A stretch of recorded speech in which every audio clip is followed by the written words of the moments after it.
அனைவருக்கும் வணக்கம். நம்ம ஸ்ரீ செல்வ கணபதி வன்னியர் குல சத்திரியர் திருமண தகவல் மையத்திலேருந்து ஆனந்தன் பேசுகிறேன்.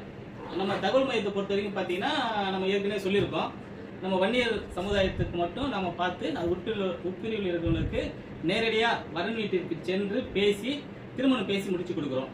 இது வந்து பார்த்தீங்கன்னா நம்ம வந்து ஆரம்பித்து சில வருடங்கள் தான் ஆகுது. பெரிய லெவலில் ஒன்று நான் பெரிய வருஷம் சொல்ல.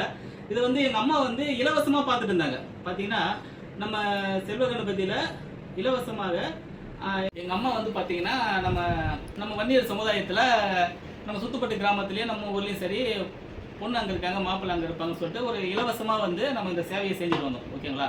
அதுக்கப்புறம் நான் சில கம்பெனியில் வேலை செஞ்சேன். அதுக்கப்புறம் இந்த மேட்ரிமோனி ஆரம்பித்தோம். இந்த மேட்ரிமோனி ஆரம்பித்து நம்ம ஜாதிக்கு மட்டும் பார்க்குறோம், வன்னியர் குல சத்திரியர் உட்பிரிவுகளுக்கு மட்டும் நம்ம பார்த்து பல பேர்களுக்கு திருமணம் முடிச்சு கொடுக்குறோம். முடிச்சு கொடுத்து அவங்க வசதி வாய்ப்புக்கு தகுந்த மாதிரி கமிஷன் வாங்கிக்கிறோம். ஓகேங்களா? அடுத்து பார்த்தீங்கன்னா பதிவு கட்டணம். நம்மகிட்ட வந்து யார் ரிஜிஸ்ட்ரேஷன் பண்ணுறாங்களோ அவங்களுக்கு தான் நம்ம வரன் பார்க்குறோம். பதிவு கட்டணம் பார்த்தீங்கன்னா அவங்க வசதி தகுந்த மாதிரி 2000, 3000, 5000 அப்படின்னு சொல்லிட்டு நம்ம வாங்குகிறோம். அதில் நம்ம எக்ஸ்பென்சஸ் ஆகுது. ஓகேங்களா? நமக்கு 4 ஆஃபீஸ் இருக்குது. 4 ஆஃபீஸ் பார்த்தீங்கன்னா இது வந்து நம்ம முதல்ல ஆரம்பித்த ஆஃபீஸ். நம்ம ஆஃபீஸு இது சிம்பிளாக தான் இருக்கும். நமக்கு இன்னொரு ஆஃபீஸ் இருக்குது, வளவனூரில் இன்னொரு ஆஃபீஸ் இருக்குது. மொத்தம் 2 ஆஃபீஸ் இருக்குது. அதுக்கப்புறம் கள்ளக்குறிச்சியில் ஒன்று இருக்குது, பாண்டிச்சேரியில் ஒன்று இருக்குது, சென்னை குரோம்பேட்டையில் ஒன்று இருக்குது. இப்போ நம்மகிட்ட 4 ஸ்டாஃபுங்க வேலை செய்கிறாங்க. நம்ம இப்போ வந்து ஒரு ஸ்டெப் பை ஸ்டெப்பாக நம்ம வந்து வளர்ச்சி அடைஞ்சு நல்ல முறையில் முன்னேறிட்டு வரோம். பல பேர்களுக்கு நம்ம திருமணம் முடிச்சு கொடுக்குறோம். ஓகேங்களா? இப்போ பார்த்தீங்கன்னா ஒருத்தர் நம்ம ஜாதி கிடையாது, நம்ம சமுதாயத்தை சேர்ந்தவர் கிடையாது. அவர் என்ன பண்ணுறாரு, ஒரு இலவச வன்னியர் வாட்ஸ்அப் குரூப் ஆரம்பிக்கிறாரு. அதில் பார்த்தீங்கன்னா நான் ஒரு கேள்வி கேட்குறேன், நீங்கள் வன்னியரே இல்லை, எப்படி நீங்கள் இந்த குரூப் ஆரம்பிக்கிறீங்கன்னு சொல்லிட்டு.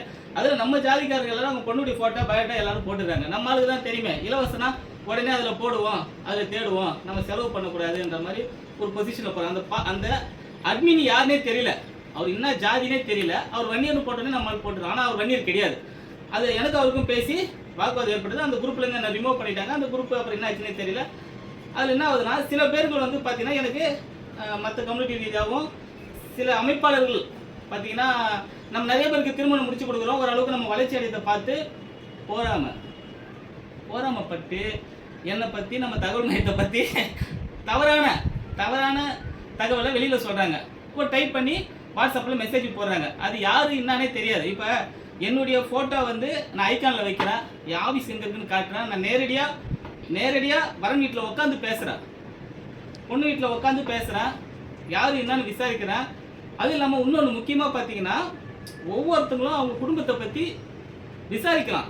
இப்போ பார்த்தீங்கன்னா ஒவ்வொருத்தங்களும் அவங்க குடும்பத்தை பற்றி நல்லபடியாக விசாரிக்கலாம். இப்போ ஒரு ஊரில் ஒரு இடத்துல, ஒரு சென்னையோ இல்லை விழுப்புரத்துலையோ இல்லை பாண்டிச்சேரியில் இந்த இடத்துல இந்த பொண்ணு அந்த மாப்பிள்ளையாக இருக்கும்போது அங்கே நம்ம உறவினர்கள் நம்ம சொந்த பந்தம் அந்த இடத்துல இருப்பாங்க. அதனால வந்து நான் விசாரித்து சொன்னாலும் நீங்களும் விசாரிக்க போகிறீங்க, அவங்க எப்படி ஏது என்னன்னு சொல்லிட்டு. விசாரித்த பிறகு தான் அந்த பொண்ணு வீட்டுக்காரங்க மாப்பிள்ளோட பார்க்க வர வைக்கிறாங்க, நம்ம கூட்டிட்டு போய் காட்டுவோம். ஓகேங்களா? அது எப்படி விசாரிக்காமல் போக முடியும்? ஒரு தவறான மெசேஜை டைப் பண்ணி போடுறாரு. இப்போ ஒன்றுமே இல்லை. இப்போ எல்லாருமே வந்து சில பேர் வந்து ஃபோட்டோ வச்சுருக்காங்க, சில பேர் வைக்க மாட்டாங்க. இப்போ என்னுடைய ஃபோட்டோவை நான் வாட்ஸ்அப் ஐக்கான்லையும் சரி, எல்லாத்துலேயும் சரி, ஃபோன் கால்லையும் வச்சுருக்கேன். என் ஃபோட்டோ நான் மறைச்சலாம் வைக்கல. என் இடம் என்ன, யார் என்ன, வளவனூரில் இறங்கி அந்த யாருன்னு கேட்டாலே எல்லாருக்குமே தெரியும் வளவனூரில். அந்த மாதிரி நம்ம எல்லாருக்கும் பழக்கமான ஆள், நல்ல முறையில் நம்ம குடும்பம் எல்லாருக்கும் தெரிஞ்ச குடும்பம். ஓகேங்களா? அந்த மாதிரி நம்ம வச்சுருக்கோம். சில பேர் என்ன பண்ணுறாங்க, அந்த ஃபோட்டோ கூட யாருன்னு முகத்தை கூட காட்ட மாட்டாங்க. முகத்தை காட்டாமல் ஒளிஞ்சிக்கிட்டு மேட்ரிமோனி வச்சு நடத்திட்டு இருக்காங்க.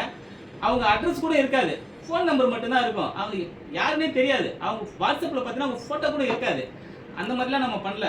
அந்த மாதிரி பர்சன் என்ன பண்ணுறாங்க, என் மேலே கோபப்பட்டு சில பொறாமப்பட்டு என்னை பற்றி தவறான மெசேஜாக போட்டுடுறாங்க. இப்போ யார் வேணாலும் பார்த்தீங்கன்னா அந்த வாட்ஸ்அப்பில் அந்த ஃபோன் காலில் இருக்க ஃபோட்டோவை எடுத்து அவங்க ஃபோட்டோவை போட்டு இவர் தவறானவன்னு சொல்லிட்டு ஒரு மெசேஜை டைப் பண்ணி வாய்ஸ் மெசேஜ் மூலியம் வாய்ஸை டைப் பண்ணி போட்டுட்டு போயிட்டே இருக்கலாம். ஆனால் நம்ம ஆளுங்க என்ன பண்ணுறாங்க, அந்த மாதிரி யார் வேணாலும் போடலாம், உங்கள் ஃபோட்டோ கூட அந்த மாதிரி போட்டு விட்டு போயினே இருக்கலாம். அது வந்து உண்மையாக பொய்யான்றது விசாரணையில் தான் தெரியும். நம்மளும் உடனே என்ன பண்ணுறாங்க, ஆஹா ஏதோ வந்து மாட்டிக்கிச்சு, உடனே ஷேர் பண்ணுறாங்க. உடனே ஷேர் பண்ணி ஒரு தப்பான ஒரு வந்து போயிடுச்சு மெசேஜ். நம்ம இதை விசாரிச்சிங்களா, உண்மையாக பொய்யான்னு தெரியுமா? நம்ம எப்படி இருக்கோம், நல்ல முறையில் நம்ம ஜாதிக்காரங்களுக்கு பல பேர்களுக்கு திருமணம் முடிச்சுட்டு வரோம்.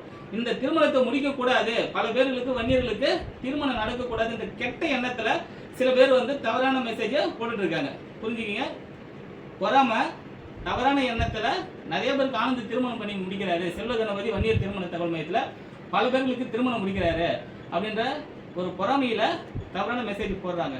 இப்போ நம்ம தகவல் மையத்தை பொறுத்த வரைக்கும் பார்த்தீங்கன்னா 1 வருஷத்தில் கண்டிப்பாக கடவுள் அருளால் நிச்சயம் அவங்களுக்கு திருமணம் முடிஞ்சிடும். என்கிட்ட அந்த ஃபைல் வந்து நம்ம லெட்டர் பட கிரியேட் பண்ணி நம்ம அப்டேட்டில் கொண்டு வந்தோன்னா 1 வருஷத்தில் நமக்கு அவங்களுக்கு திருமணம் முடியும். அப்படி முடியாமல் தேங்குதுன்னா ஒரு 10% தான் நிற்கும்.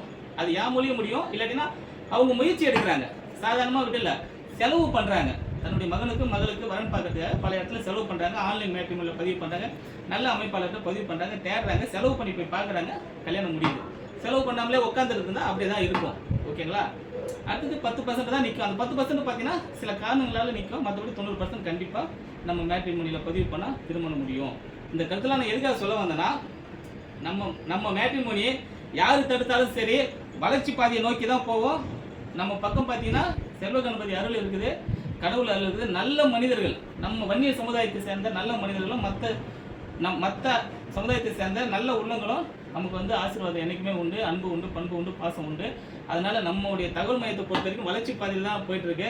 மற்ற கம்யூனிட்டியில் இருக்கணும் பார்த்தீங்கன்னா அவங்க என்ன சொல்றாங்க, வன்னியர் நண்பர்களாக பழகும்போது ஏன்பா நீ ஆனந்தன் செல்வ கணபதியில் பதிவு பண்ணு சொல்லிட்டு நிறைய பேர் அனுப்பியிருக்காங்க. மற்ற சமுதாயத்தை சேர்ந்தவங்களும் நம்ம நண்பர்கள் கூட இருக்கும்போது அவங்க என்ன பண்ணுறாங்க, உங்கள் கம்யூனிட்டியில் இவர் பார்க்குறாரு அவர்கிட்ட பதிவு பண்ணுங்கன்னு சொல்லி நம்மகிட்ட அனுப்பி வைக்கிறாங்க. அந்த மாதிரி ஒரு நல்ல மனசுள்ள நண்பர்களும் பல பேர் இருக்காங்க. அதுதான் இப்போதைக்கு நான் சொல்ல வந்த கருத்து உங்களுக்கு புரிய நினைக்கிறேன். இந்த மாதிரி ஒரு தவறான மெசேஜை சென்ட் பண்ணுறாங்க. அதெல்லாம் வந்து ஏற்றக்கூடிய விஷயம் கிடையாது. நம்ம நல்ல முறையில் முன்னேறி போகிறது பிடிக்காத சில விஷமிகள் பண்ணுற கருத்து. இதுதான் நீங்கள் நம்ம சொல்ல வர கருத்தாக நம்ம எடுத்துக்கிறோம். ரொம்ப நன்றி, மிக்க மகிழ்ச்சி. Okay, thank you.